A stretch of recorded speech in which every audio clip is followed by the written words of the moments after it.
Hey guys, and welcome to the Working Money channel. So we got this from A&B Crypto today. Ripple's Chris Larson says unclear US regulation hurts innovation. And this is what we've been saying for months. Chris Larson putting it on the record out there. Ripple co-founder Chris Larson in a recent interview highlighted the importance of blockchain and digital assets, while drawing similarities between the crypto ecosystem and the internet's underlying infrastructure. He said, those cryptocurrencies are going to be extremely important for reducing liquidity costs and greasing the wheels of other things of value. He said that existing fiat currencies will always maintain their dominant position, although they do need digital assets to enable that easy translation from one thing of value to another thing of value.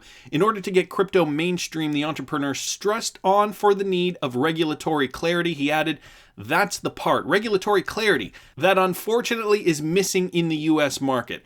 It's still too confusing, too inconsistent.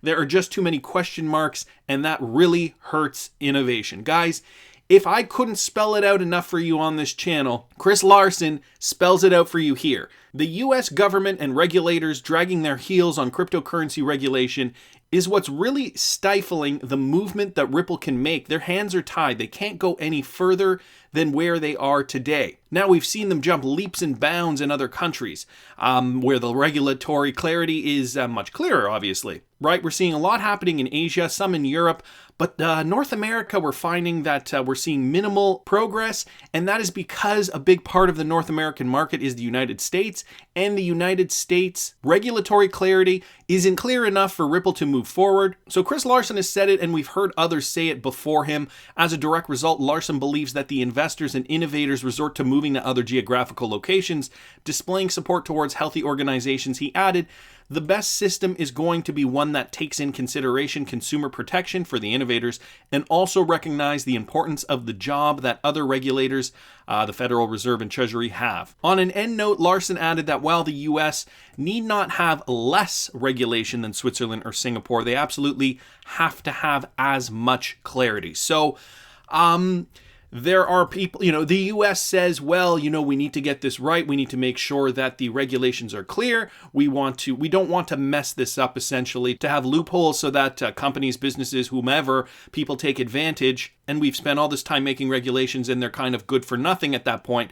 Well, take some pointers from other countries. I know the US has a history of not wanting to do that. They want to be the leaders, the forerunners. I get that. That's all great. I want the United States to be the forerunner in this. But at this point in time, there are already other countries now who are miles ahead in this race, and the US is lagging behind. Anyway, that bit from Chris Larson. I saw this also from A&B Crypto. Only 0.2% of XRP transactions are used for illicit activity, and to me that's actually quite surprising that it's even that much. Why would anybody ever use XRP for illicit activity? My first inclination would be for people to go towards Monero or some type of privacy coin if that's what you wanted to do. So there are numbers on this, and there's actually research being done on this. Elliptic, a blockchain and crypto-focused analytic firm, had conducted a study on illicit use of Bitcoin, uncovering a mere 2% use. So Bitcoin users, 2% for illicit activity. The firm recently released another study focused on XRP transactions, which read, the 400 million of illicit activity identified by Elliptic represents less than 0.2% of total XRP transactions,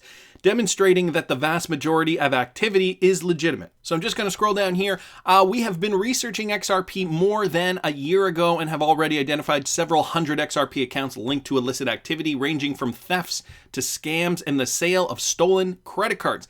Elliptic also shared that such reports will help cryptocurrency regulatory frameworks accelerate adoption at a global scale. Elliptic cited ongoing dark web research, identification of money laundering patterns, and the collection of high-quality data linking XRP accounts to known entities as its primary sources for this study. So quite interesting. They can do studies on this, obviously, because the XRP ledger is transparent. Anybody can do research on it.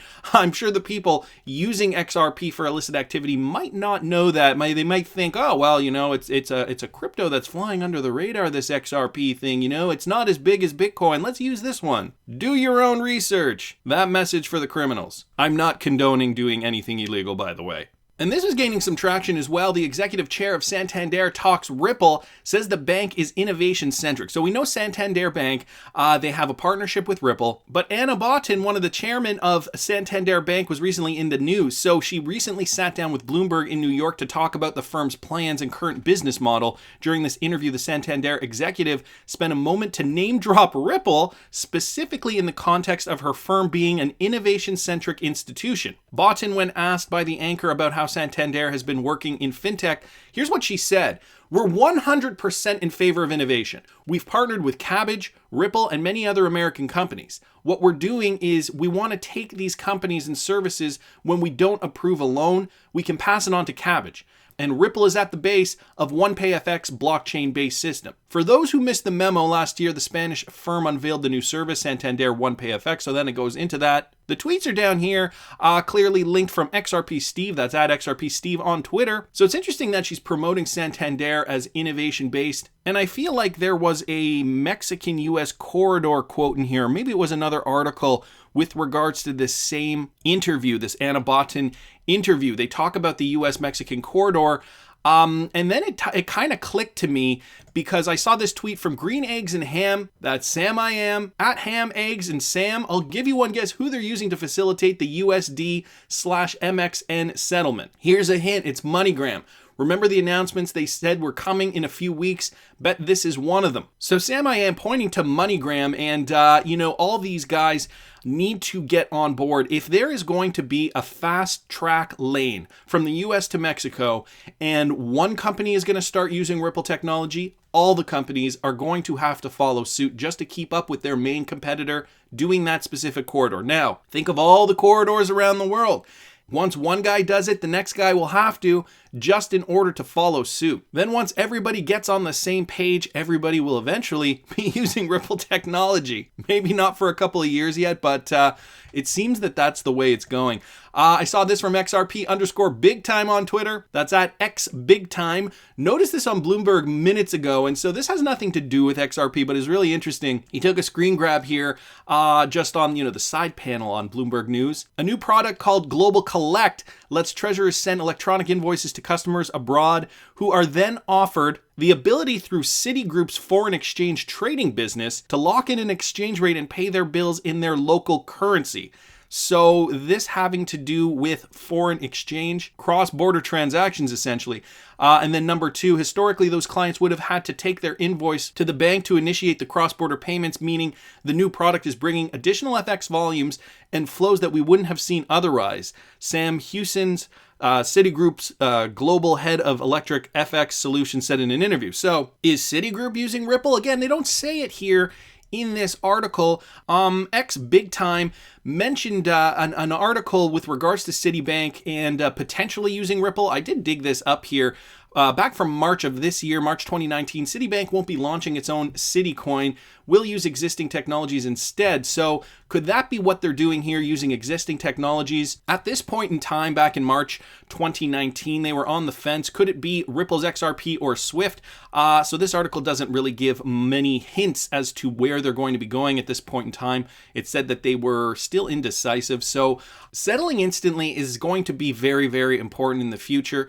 When you have those fluctuating currencies, and to me, I think it's only going to get worse. I think currencies will continue to fluctuate with economic uncertainty, economies rivaling for supremacy in certain industry. And governments, sometimes they can be stubborn. They want what's best for their country. I think we'll start to see more and more trade wars in the coming decades. And in my opinion, this is only going to make world currencies become, ironically, less stable. So to convert those currencies instantly, we don't want to be exposed to that volatility, hence a real-world need for instant settlement. And do you guys follow Doug Fascio on Twitter? I got this from Doug Fascio. That's at Doug Fascio on Twitter. The vet days are numbered. XRP does it all. And XRP for transportation management systems. This is news to me. I don't know if any of you guys have heard this. XRP transportation management systems. Now, at first I took a look at this and I'm like, is this the same XRP?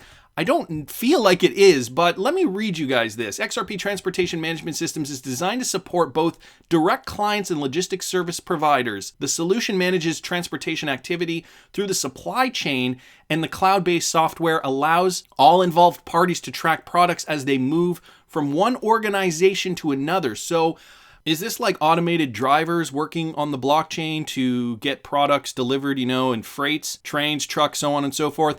MW easy to use TMS platform enables companies to reduce freight costs, optimize service levels, and automate processes so they can run their logistics operations more efficiently.